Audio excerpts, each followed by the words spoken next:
Hi, everyone. Welcome to today's webinar. I am so excited today to welcome Media World legend Rob Norman. He, for those of you who don't know him, he is an angel investor, a board member of Piano, Notch, and Simplify. He has been on the board of advisor, has been a board of advisor on companies like BBC Global News, Zeotap, Comscore, and Greycroft. And Rob is quite famous and has built a stellar reputation over 4 decades, having started as Group M's first and only chief digital officer and as their North America CEO. He is basically the top advisor to the top advisors. The New York Times has referred to Rob Norman as a clarifying voice in a cacophonous media landscape. And today, Rob will clarify much for us, from macro trends to real life things we can do right now and how we can win even bigger in out of home. I have to say, he is also my idol. He is super funny, super smart, and one of the founders of digital. So this is a real treat for me, and I hope it will be the same for you. So welcome to the webinar, Rob, and thank you for joining us. Well, it's lovely to be here. I'm assuming, because I could only see you, that it's just the two of us and we're going to have a chat. It's really only us. So this is just going to be a very intimate chat, but there might be someone listening in, but we don't know. Okay. I want to kick it off right away and, just start talking about what you're seeing right now. So let's start talking about the top 2 to 3 macro trends in media that you are currently watching. There's a lot going on. What do we need to pay attention to, you think? Well, the one right today is going to be soaring TV news ratings and advertisers scrambling for blacklists, and by consequence starting to defund the news at the time when we need the news most. That's the most immediate thing that's going on at the moment. Yeah. And we've seen this movie before. I mean, not the Ukraine movie, but the reaction of advertisers and agencies and the media to it. And to me, that's kind of troubling. I personally believe that there is a part for advertising to a degree during even the most difficult news periods. And I think that advertisers should be thinking carefully before they just sort of pull things gratuitously from news media. Zooming back a little bit, before the last week or two, but it's very difficult not to have that gauze of the humanitarian tragedy unfolding and we carrying it across everything that we talk about. And it's certainly going to affect all the people who are making decisions. People get very sensitive about things like budgets and so forth, and making long-term decisions during any period of instability. It's something for all of us to watch out for. It doesn't make out of home special, but it makes everything else vulnerable as well. When you look back and you think of the biggest recent development, I suppose, was pre-pandemic media consumption, intra-pandemic media consumption, and hopefully post-pandemic media consumption. And what does that mean? And the pandemic really came on the heels of a period where digital media was tracking down analog media and slowly killing it, where audiences were migrating from linear to streaming and on-demand platforms. And in all of that, the biggest wins from the media revenue side were obviously Google and Meta, as we should now refer to them. And despite Meta's recent troubles, in terms of the numbers, they still are the hugely dominant forces. In other areas, people like Apple were a huge beneficiary. Samsung and LG were big beneficiaries too, because the devices had to go with the bandwidth that was available. And Microsoft was a big beneficiary. And people sort of forget about Microsoft. I think Microsoft, Apple, and Amazon, along with Saudi Aramco, are now the 4 biggest market cap businesses in the world. And somehow Microsoft sort of drifts below people's kind of perceptual radar in a way that's really quite remarkable if you have any sort of longitudinal history of Microsoft. And I think from the advertising point of view, Microsoft had big wins over the pandemic with LinkedIn. I think it was a great beneficiary of it. I think Bing, despite it being a very small player relative to Microsoft, has been a very big economic win for Microsoft. And I think their move to acquire Activision Blizzard, which is currently in process and will be in regulatory review for $70 billion or so, which is tiny well, a rounding error against Microsoft's market cap, it's fair to say, because if you've got a market cap of $2 trillion, then $70 million, found down the side of Satcher's sofa. and probably not, but very important. And certainly, if anyone's thinking forward to things like the metaverse, whatever that may be, the only real manifestation of the metaverse at the moment is the gaming environment, and Activision Blizzard is obviously a huge player in that. So it's a very interesting play by Microsoft, especially since they acquired Xandr also. And so suddenly that whole Microsoft sort of influence on the advertising business, I think, is going to build up again.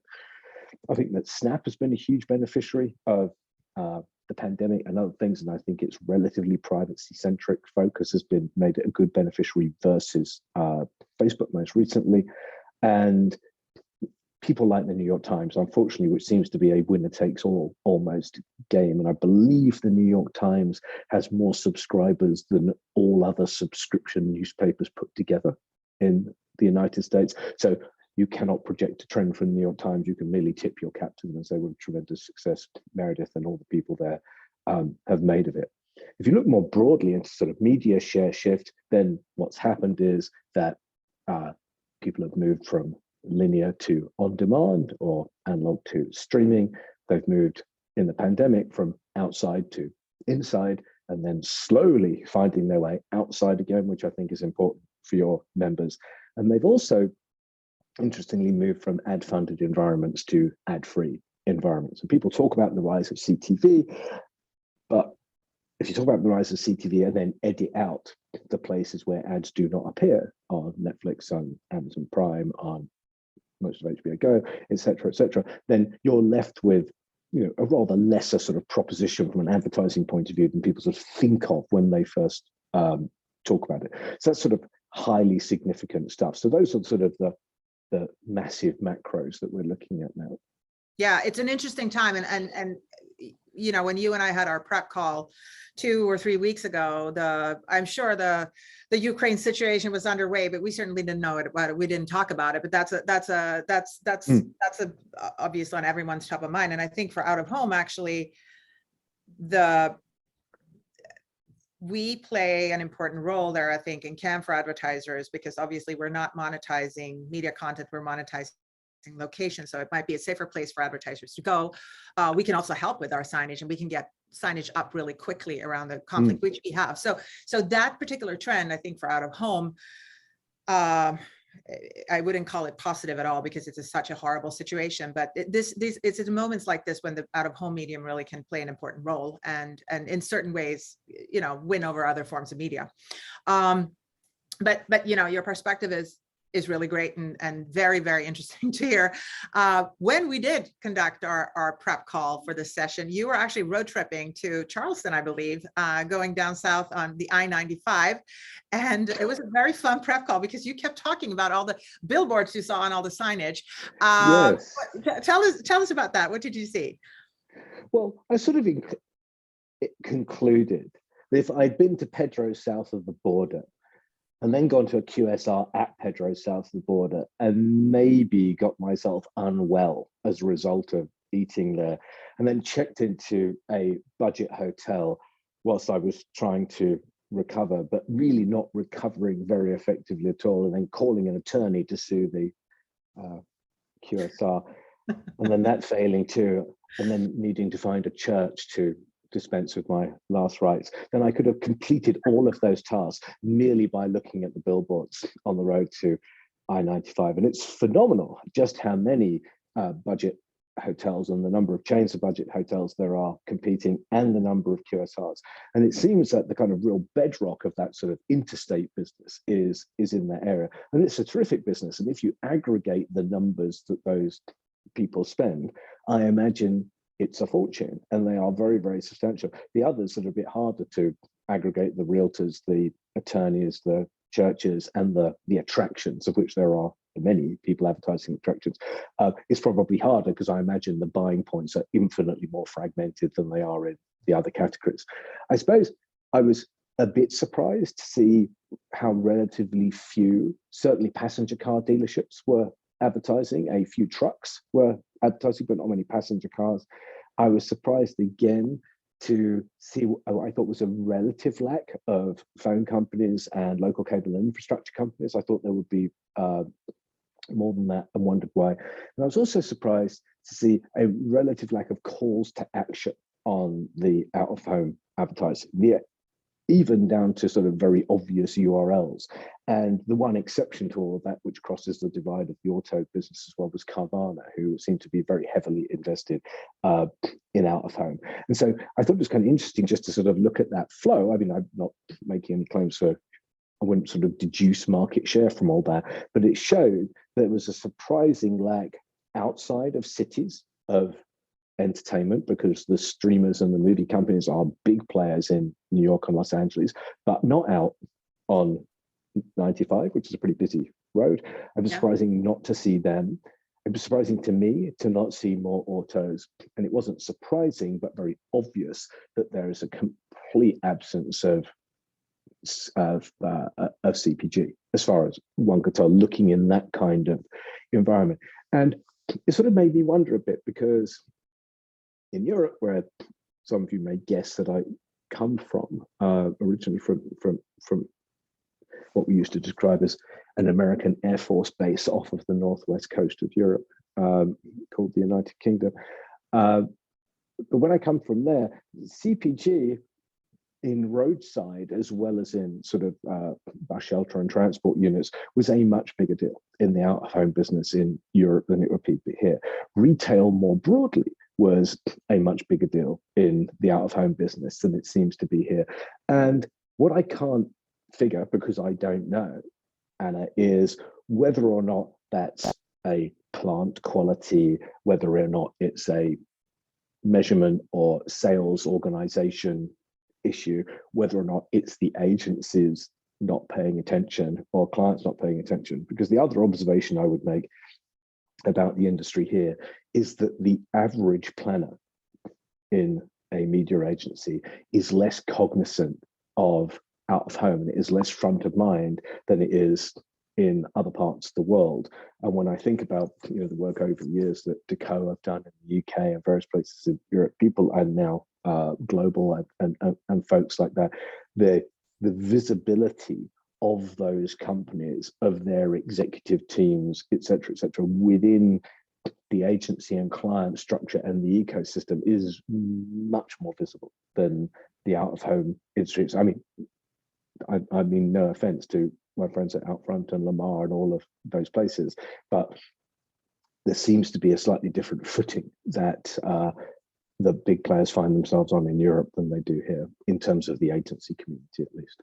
Yeah, I mean, you're absolutely right about that. From the verticals that you saw, I mean, it depends a little bit on where you are. I mean, we can do audience targeting and out of home too, but there's certainly certain verticals that are very strong, and certain that are not, and that's something that I think we need to try and shift. And I think we could very much, and we are, look to Europe for great examples and case studies and just different way of potentially, position our medium in the US as well. The US market is a little different in the sense that there's a lot of local advertising there. So a lot of the lawyers and maybe car dealerships and QSRs that you saw are probably more of a local sell, and they're strong. I'm sure they are, right? yes. And this is valuable inventory, because as you also, you noticed all those ads, you remember those ads, you appreciated them, and they made you think, right? So it's a good place for them to be, and they're competing with the national brands and I would imagine that, I mean, there were some of my favorites though. I have a couple of lawyer ones that I absolutely adored. One of which was "Don't Scream, Call for Amin," which I thought was great. And if you're in a pickle, call Dill, which is like an all-time favorite of mine. But my sense is that for those people, that it's such an immediate and responsive issue in their world that the price they would pay, if you took the price those guys were prepared to pay for 3 or 4 or 5 boards in and around Richmond, Virginia, or wherever it may have to be, if you multiplied that up to national campaign numbers, the CPMs as viewed by most advertisers compared to the alternatives they had in other media would seem to be enormous. Now, I'm not sure whether you could describe that as a problem or not. I mean, my general view is that if you take all of your inventory and sell it for the highest available CPM, that's a pretty high quality dilemma. Absolutely. And that is the kicker with out of home, right? There's only one location, right? you cannot multiply it. So there's going to be, there's going to be competition in various ways over the medium. But I mean, you did raise a good point. I think the US has a lot to learn, and we from Europe, and we, how we're approaching these advertisers and how we're building our case in the end of the day for a lot of things that are happening in the advertising world. And we'll get into some of that, in this conversation, I'm sure. But, we have a lot going for us as a medium. We can offer things to advertisers that others can't, in the sense that, can't skip it, can't block it, it's brand safe. It has a lot of things going for it. It's very visible. And I think we could do maybe a better job of highlighting that, and especially talk to some of the verticals that you identified as missing from the I-95 journey you were on.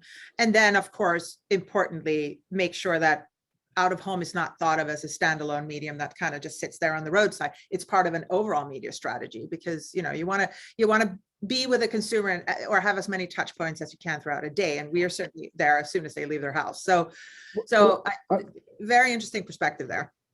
I would have thought that one of the best things that's happened to the out-of-home industry in the last month or two was Coinbase putting a QR code on a Super Bowl ad. Because the idea that they've just done a job for the out-of-home industry to the extent that pretty much anyone who now drives past a billboard and sees a QR code on it knows exactly what to do. They've done a fantastic training exercise, which puts me in mind of kind of Facebook's advertising strategy on out-of-home for years. One of the things that Facebook did is Facebook used out-of-home and advertising in general, but out-of-home in particular, to train users to the behaviors they wanted to get them to. They say, okay, how do we use an out-of-home campaign to get people to go live on video? How do we use an out-of-home campaign to get people into groups? And they used it as a way to put that idea and a shape in front of lots of people, so it achieved a level of familiarity. And a kind of the call to action was go do this. And Facebook had a fantastic monetization thing, because they get people to do things and the audience expands with the network effect, and there you go.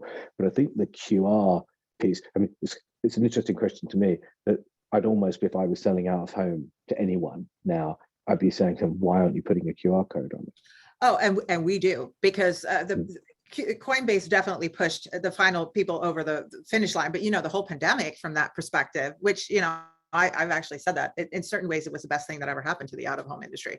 That is not a good saying, but it did certainly help our industry in many ways. And just the appreciation that consumers now have of being outside, and then things like understanding QR code technology. Me coming from a mobile background, I never thought that QR codes would go anyway. I'm as surprised as anyone. What you can do with it is amazing, and creates an interactive digital experience even with static inventory. So, it's interesting. And I want to dive in a little bit more on innovation and digital and transformation, because you have seen a lot, Rob, and you've been there from the get-go, in traditional media and the other side of the advertising ecosystem. And this is a journey that Out of Home now is embarking on. So, as I said in the intro, you were the first ever chief digital officer at Group M, and you led a very successful, digital transformation.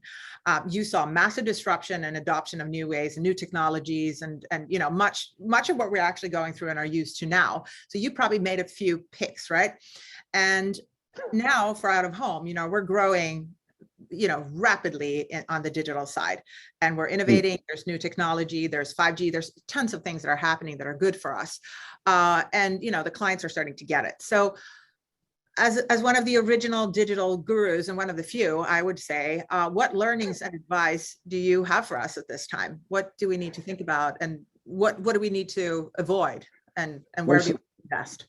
Well, I'm slightly concerned that one of my former colleagues, or someone who knows one of my former colleagues, might be listening to this, or might at some time. So I'd like to point out that there was lots and lots and lots and lots of people doing the work. I was merely there to represent. I didn't tell them what to do. I merely represented their work and got feedback about what was successful. That's a very different notion to the idea that I picked up this enormous thing called Group M, sort of dragged it into the future. Not at all. Not at all. I was on the bus, but I wasn't the bus. So that's kind of important. So what we found ourselves doing, if we're looking at it in the macro, is that we liked things that were addressable and scalable. That was really great. The idea that we could either talk to a person or be in a place or whatever it might happen to be, and then add an automation layer up to it, and then add scale to it, was a deeply attractive way of doing business. And all the things that ended up scaling, I mean, like really scaling, if you look at Google and Facebook, for example, is they scaled because incredibly high levels of addressability and incredible potential for scalability. Nothing more that you could want. Because if you go back to the real kind of guts of it and say, what is it that advertisers want, and to an extent what agencies want, because the two sort of go hand in hand, is that advertisers want predictable, profitable growth. That's their thing. So they like to grow with profit, and they like to be able to tell the people they work with and for in advance about how much they think they'll grow. So predictable, profitable growth is kind of very, very important. Now, in order to do that, one of the things that the biggest businesses need is they need reach, and then reach and engagement at scale. And the more that they can connect reach and engagement at scale with the predictability of their profitable growth, the more likely they are both to spend money and to allocate budgets and bigger budgets into the directions of people that could do that. It's a really sort of fundamental, straightforward thing, because you have to think about the conversation when you're not in the room about X goes to sell a campaign idea to Y or a media idea to Y. The more they can hold the golden thread through to, this is a great idea and it's going to deliver you this amount of profit and margin in this period of time, the easier it is to make that sale. And you don't need to be a rocket scientist to do that. You need to be a bit thoughtful to think about it all the time, but it's fairly obvious that you're going to do that. And so what Google did, which was kind of magical, is that Google became the first people that ever sold all of their inventory for nothing, unless something happened. And the something that happened was a click. And so in people's minds, it stopped being a sort of a general and overhead cost in the advertising business. It almost became a cost of goods sold, because you could point to a specific event. And so Google sort of changed the mentality. It was very good for finance people because they could get that. And then when Facebook came along and people started building enormous bases of fans or friends, in the same way people thought about Google as being a P&L item, you almost thought about your Facebook community as being a balance sheet asset. So if you think about it from an kind of accountant's point of view, Facebook and Google and their businesses, this is not literal, and I don't want any hate mail from CPAs. That would be nice. That's certified public accountants rather than costs per action, to be clear in my use of CPAs. But you can see why those things were appealing. If you think about the narrative from agency to client, client in marketing department to budget holder to finance, and up to the board, it's very easy to see the flow of how those things grow. And as a result, you end up with a many hundreds of billions of dollar pair of businesses when you add them all up. So they do that. And pretty much everyone else who doesn't have that sort of golden thread, whether it's a golden thread that Amazon has that takes people all the way through to transactions, or an intent-based or a behavior-based one, it's that much more difficult for those people, because what they do is they find themselves thinking more. And there's a man who wrote a blog who worked for Google a number of years ago, and I can't remember his name, and I hate myself not being able to, called Occam's Razor. And he used to talk about in his blog and other places about that the world used to be dominated by faith-based media, and he called television, out of home, and print, faith-based media. We choose to believe that it works, and you have the 50% of my ads work and 50% of all of that stuff, and then contrasted that with the new world that he operated in, that he called fact-based media. And it's very appealing to a certain kind of person. If someone says, here is a fact-based argument versus a faith-based argument, the fact-based one in business tends to win. Now, as it's turned out, with measurability and other issues, the facts are a little bit less cloudy than they might be. And the faith actually has more factual foundation than its dismissers would have had other people believe. And so there's a bit of convergence there again now. And so the question for the out-of-home business is, where does it fit? And so clearly you articulate a brilliant advantage. It's non-skippable. There's no ad blocking. There's no obvious ad avoidance. It's perfectly brand safe. So you lose lots and lots of kind of negatives straight away. That's great. Now, is it directly accountable and attributable? in comparison with most digital platforms. In most people's mind, it's not, which means that you have to be in the world of macro measures rather than micro measures, in the same way that we looked at modeling on television. We look at the same thing in out of home. Now, in order to make that work, you need to have illustrated effectiveness at a price, because what advertisers are always doing is to say, what am I doing now? How much better is that the next best available alternative? And at what point do I move my money from option A to option B? Because the alternative of change, or the alternative of altering the mix, is greater than carrying on investing in the same place. So the question is where does outdoor trigger that, and how does outdoor trigger that? And my sense is that showing people at some repeatable scale, so people don't need to buy national blockbuster 5,000 board campaigns in order to prove something. They may have to buy a 200 board campaign in New England or on I-95 to prove something works to the whole country. But working with people and bringing the membership together and saying, so what does a package look like for all of the Target stores in Illinois? Let's make it up, wherever it might have to be, or all the something in the somewhere. How do we do that to bring it together in order to set up measurement criteria and success criteria that allow us to demonstrate what things would look like on a repeatable scale, as in more often, and an expanded scale, as in more places, because that's where the money comes from. And then you have to look at what your pricing can be to do that, given that you're going to be competing on pricing with the budget hotels, the QSRs, the realtors, attorneys, churches, and so on and so forth. So it's kind of interesting about how to think about that. And my sense is that as you evolve in digital out of home, the things you need to avoid is you need to avoid promising the world when you can't deliver it. People, if there's a frustration with the digital media era, it turned out that it was way less reliable than the thing that we were sold. I think that you need to think about errors or the shortcomings of measurement issues and logistics issues that you may have in the past, and don't take balkanized measurement and logistics into a digital future. That would be a really bad idea. So kind of collective. Does balkanized mean anything to you? Maybe it not. does. And it does. Okay. yeah. So I think that's incredibly important that you don't do that.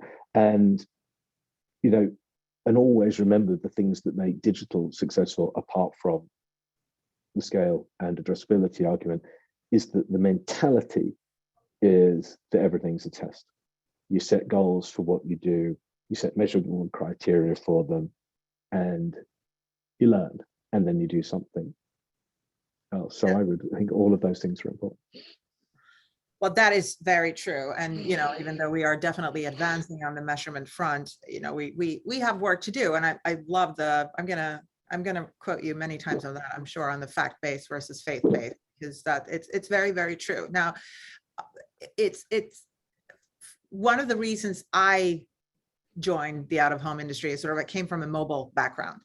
And I was fascinated by out of home through the lens of mobile, which is where mobile really actually glues out of home to other media formats. And I saw how it can be an amplifier, and it covers something that other media doesn't. And it builds this holistic approach, or is part of building a holistic approach, in where you reach a consumer in many different ways, right? So it is about out of home, but it's also about the overall media mix and how advertisers see us. And you raise a number of different issues that we need to address as an industry, but we want out of home. A goal for our industry is to make sure that it's seen as something, part of a broader ecosystem and a broader media mix, not an outlier, not just something you use for very kind of ad hoc things, or a launch or a spectacle of sorts. So how do we, you answered some of it, but how do we get out of home more solidly into the media mix every time? I mean, there's a clear connection between out of home and mobile. There's a clear connection between out of home and social media. If you're smart about your buy, you can get a lot of free media through a billboard because it's being shared,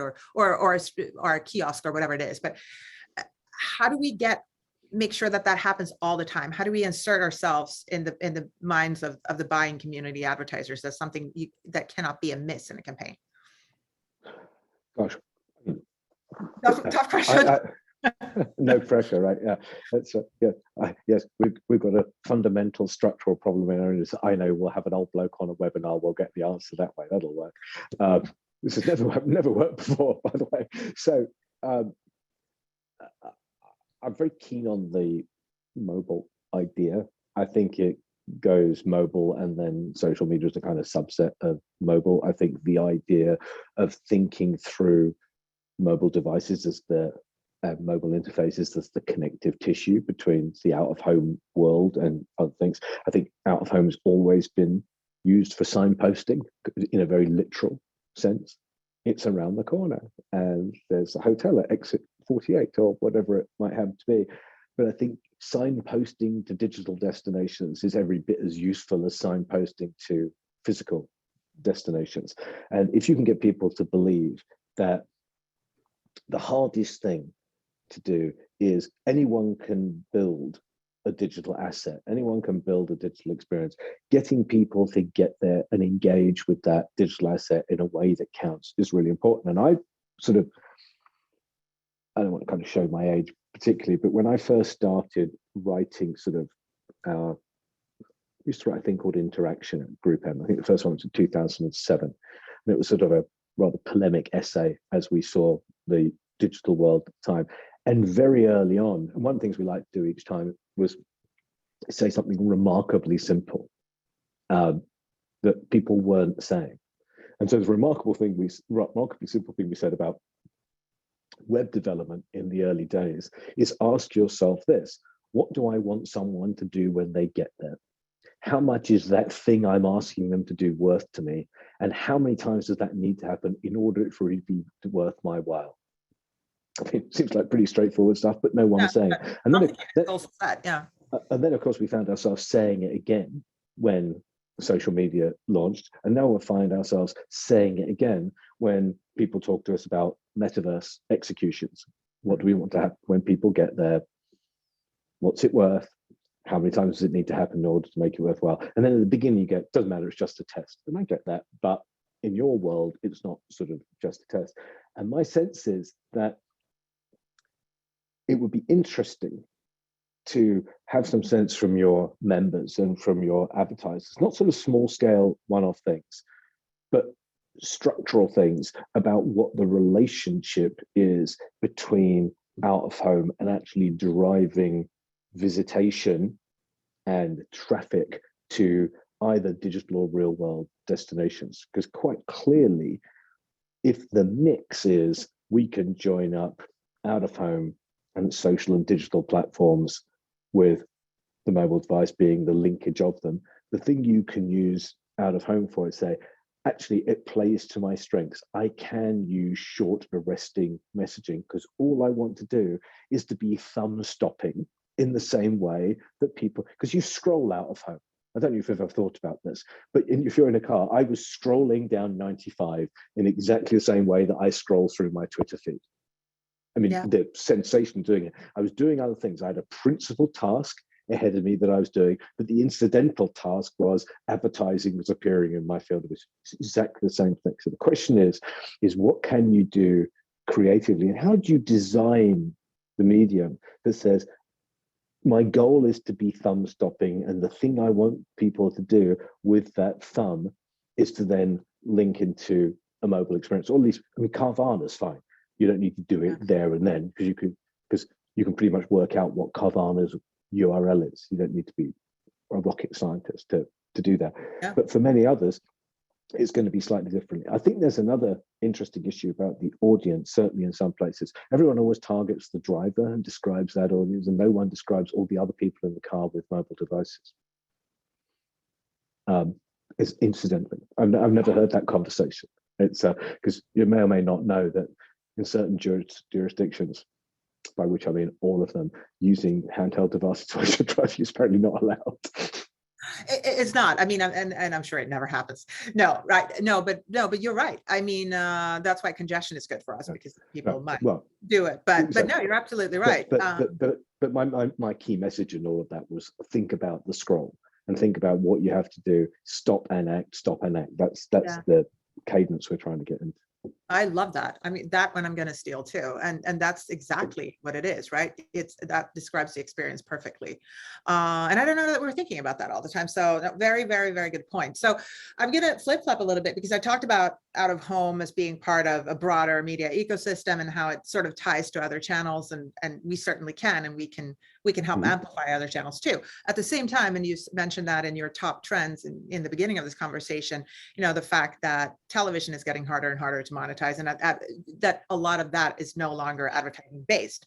So out of home is a mass reach medium, and you reach the whole car too. It's not very much unlike a TV experience for in many parts.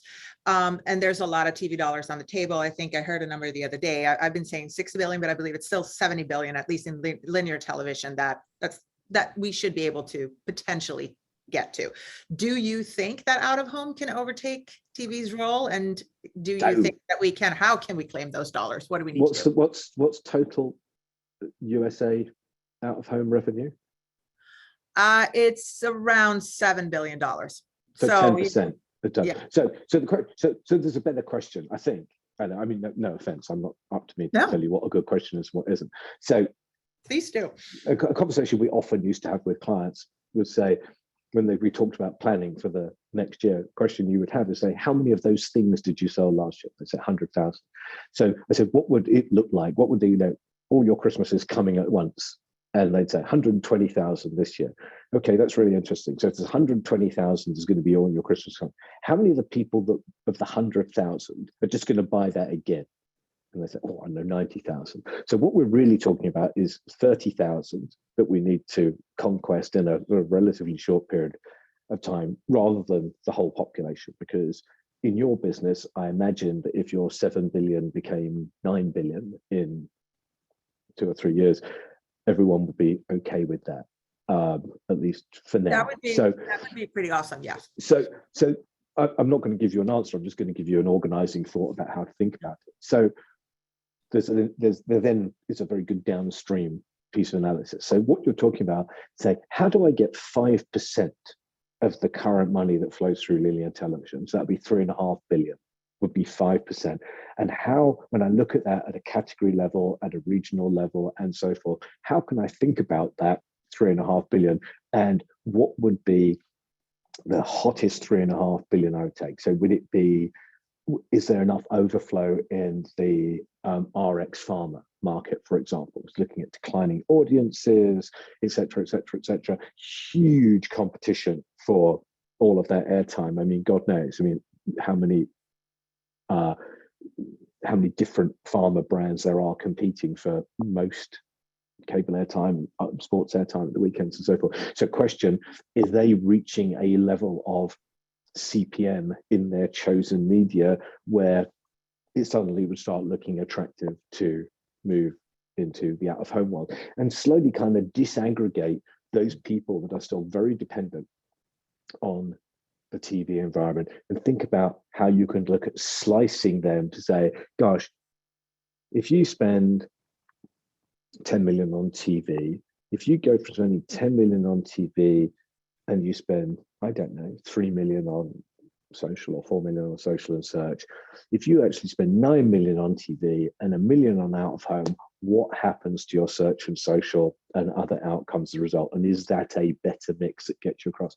But going through the categories and how people spend their money now, and surgically thinking about those categories and what the proposition, because it's not enough to say we're unskippable, we're broadcast, blah, blah, blah, blah. You have to, it's the old gag, as my first boss used to say to me. I said, if you want to sell something to someone, give them something to buy. And the idea that you can give them something to buy that says, this is interesting because, and you think about what YouTube did when YouTube first started attacking TV dollars. And let's be fair, YouTube, when people talk about the CTV market, they're really talking about YouTube and a bit of other stuff. YouTube is by such an enormous degree the biggest dog in that race. Yeah. But what YouTube did is they started doing lots of analysis and then looked at reach curves and said, if you spend $10 million on television, this is what happens. If you spend $9 million on television and $1 million on YouTube, this is what happens to your incremental reach. This is what happens to your frequency, and this is what happens to your cost per point overall. QED, spend some money with YouTube. So they gave everyone something to buy. Yeah, that so true. We actually did a piece of research, very creative. We didn't go as far as reach and frequency curves, things like that, but we did a small piece on how much out of home audience can you buy, and an inventory for the cost of a Super Bowl ad. And this is not even including the actual ad, like the production of it and all that, just the media bought. And you can get it for a 30-second ad in the Super Bowl, which of course a lot of people are watching. You could still get 10 times the audience for a month in out of home, right? Nationally. So it's and then if you can add to that spiel, with more proof points, I think that's a very good point. And also, digital was very much built, is my perception, by actually doing exactly what you're telling, explaining how you could build brands online and how much more efficient you can be in comparison. So that goes back to a point I was making much earlier on. And the point I was making earlier on is, how do you find ways of demonstrating things in the real world that people can believe can be scaled up in wider geographies or scaled up in longer periods of time? Because if you go in and sort of try and have the debate, so you say, oh, well, Pepsi are no longer doing the halftime show. You want real money? Pepsi are no longer doing the halftime show at the Super Bowl. How could we persuade Pepsi to spend part of their $50 million, given what they used it for, on such and such? So maybe is you look down and say, here are all of PepsiCo's digital activations, whether they're in music or in sports or whatever they might have to be. And this is how out of home plus mobile activates the things. It's a proper use case. And it's a very sort of, containable idea. Yeah, no, very, very true. And there are actually a lot of good examples too that I think we can bring up, especially around big events, where out of home has managed to sometimes create even more attention, even though they weren't part of the bigger spiel, right? Like the Olympics in LA is another one, right? So yeah, lots to think about there. I want to, you are known, and I certainly think of you as a person who coined a lot of famous phrases, and also use a lot of great phrases. You just did now. One thing that we talked about, and I think this is maybe one of your more famous one, and we talked about this on the prep call, and I love it. You said, beware of geeks bearing gifts, which I guess is a spiel on Greeks bearing gifts.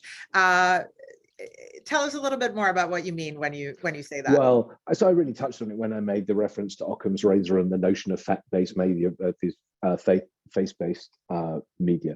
And I think that there were, in a way, we were told that all of digital media was going to be the most accountable media we could ever come across. And it turned out not only was it hard to account for, it was even hard to count. And which is the first stage of being accountable, is being countable, by the way. It's kind of important that you do that. So I think, who knew? I thought I must turn off my phone before. At mobile, everywhere, all the time. Yeah, I'll just make this go away. I've done it. So, that was what I meant. And when I said it, you've got to avoid things like voodoo metrics and so forth. And there were a lot of geeks bearing gifts around voodoo metrics. The other thing that sort of the geeks bearing gift reference to is lots of things happen in the digital world that look like they're going to be a big thing and turn out either to be a big thing, but much further into the future, or don't be a big thing at all.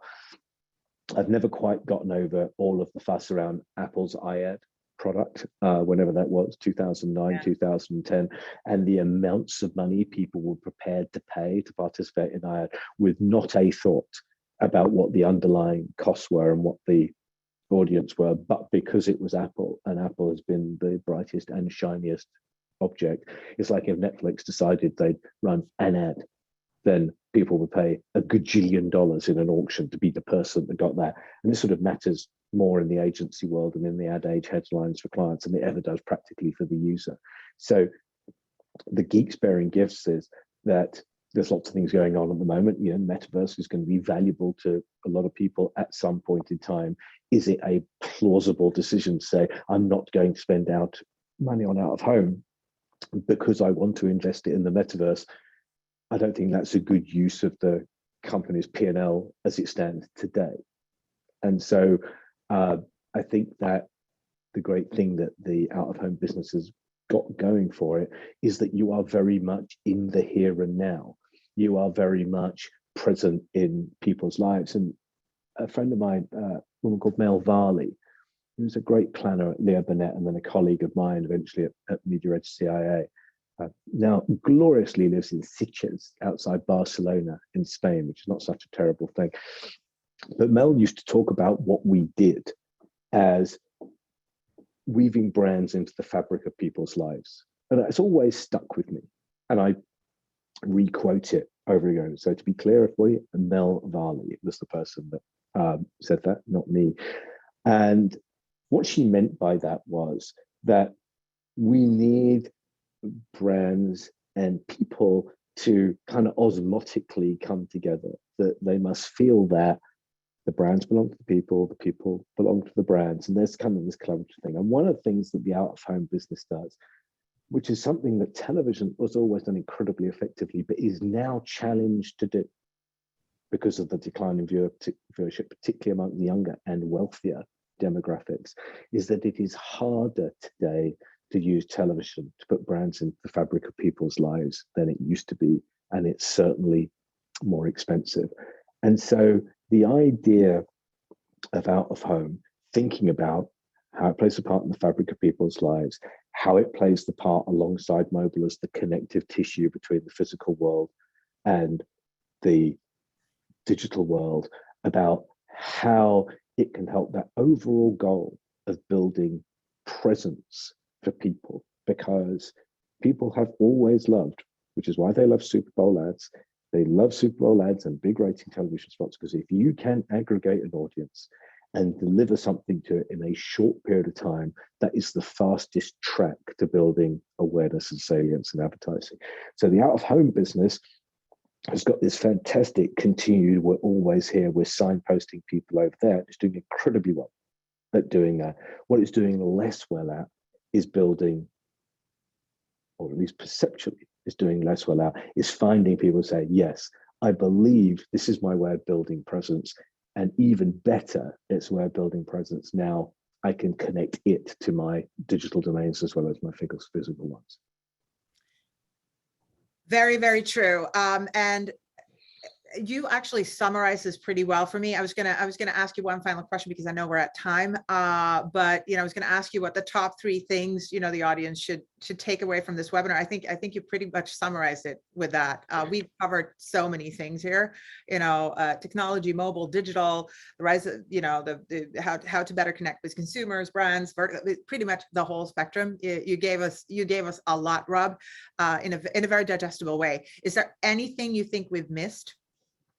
Well, I do think that people have a view of television, and they have a kind of consolidated view of how television works. They also have very relatively easy access on a buying side at scale to television, and the currency is common. I mean, there's challenges with it, we know that.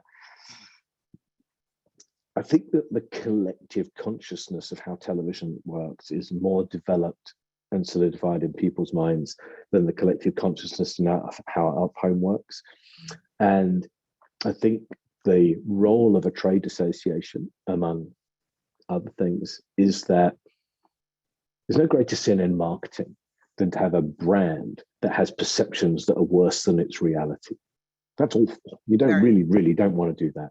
And so without being ambitious to the point of being irrelevant, the idea that the industry thinks about its brand positioning and thinks about how to communicate that brand positioning and finds the common cause among all of its sellers to determine what that is, I think is incredibly important. And I'm very lucky. I have one dear friend who I work with a lot, Mark Kidd at Captivate and his team, and that's a business that's amazing that they've toughed that out through the pandemic. That's a tricky subsector to be a, and and I think of Clive Punter and Lowell Simpson are out front and people like that. And there's great people in your business, great people.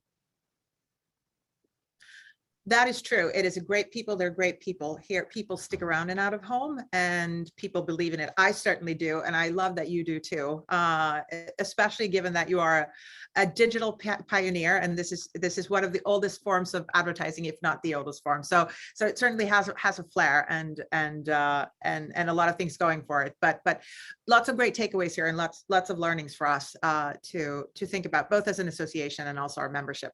Rob, I can't thank you enough. This great conversation. Super interesting. I wish we could do it again. I hope we can do it again. I hope I can lure you back on. So it was truly fantastic. So thank you. I'll get my sunlight situation sorted a bit better next time. I'm sorry about that. Oh, sorry. Well, me too. I don't, you look fantastic. I don't know. I have a ring light in my face, but it makes it hard for me to see.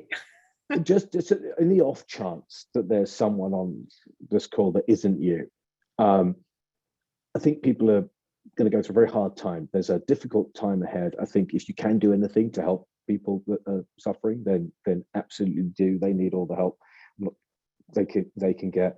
I think that advertisers have done really well to thoughtful things, and always remember that when there's upheaval in markets, the people that stay level-headed and pursue innovative and effective solutions can do incredibly well, because it's at times of significant social and economic change and unrest that people make structural decisions that may not be the same as the ones they've done for generations.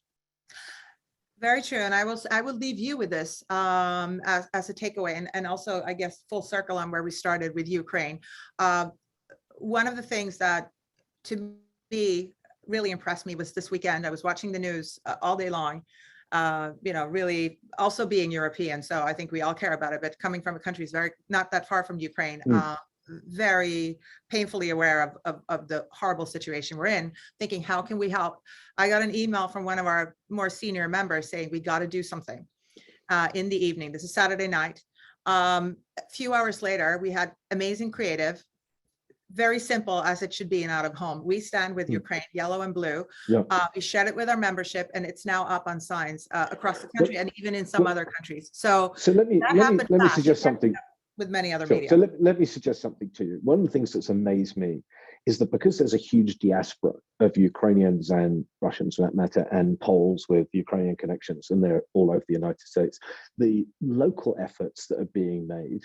So there's an organization called Sunflowers of Peace, which is a Ukrainian emigre lady who lives in Boston. And she has been absolutely focused on emergency first aid backpacks. So in other words, they're out in the field, they get to people and they treat lots of people. Very, very, very, very practical and doable, because you can gather supplies from all over the place. She started raising money a week ago. She's raised $1 million. And I do wonder, when I think about your membership in Massachusetts, in that case, where the idea of supporting the local champions, because you do that so well. So, social injury lawyers, not personal injury lawyers, but the idea of supporting local people and finding people like Sunflowers of Peace and giving them a board or 2 boards and building them, because there's great case histories, particularly if people are then donating via mobile devices. Oh, for sure. And I hope that you heard that. Sunflowers of Peace. We will do more. Sunflowers of Peace. Sunflowers of Peace. Sunflowers of Peace. Yes, we will definitely take a look at that. And we do a lot of public service advertising. And in this case, it's incredibly important. And I really think we can help even in Ukraine. So, and of course, when we're talking about test markets, in the normal circumstances, there's no better way of test marketing things than doing it with the Ad Council, by the way. But that is true, and we do a lot with them, as I think you know. So but thank you for that, Rob. But I really want to emphasize for you, since you are a well-connected man, the power and the speed that this medium can put behind a message that's very clear. It's unprecedented. I don't think you can do it anywhere else, and actually reaching consumers. So a little brag in the end. And I'm at Rob Norman if anyone wants to abuse me directly on Twitter. I strongly recommend you guys do. Rob, Thank you so much. It was fantastic to have you here. Thank you to our viewers as well. If you would like to re-listen to this or have send it to somebody else as a gift, you know, all of our thought leadership sessions, and this one, of course, too, you can find after the webinar on the OAAA website under our webinar library. So happy learning, and everyone have a great day. And Rob, again, thank you. Thank you. Thanks.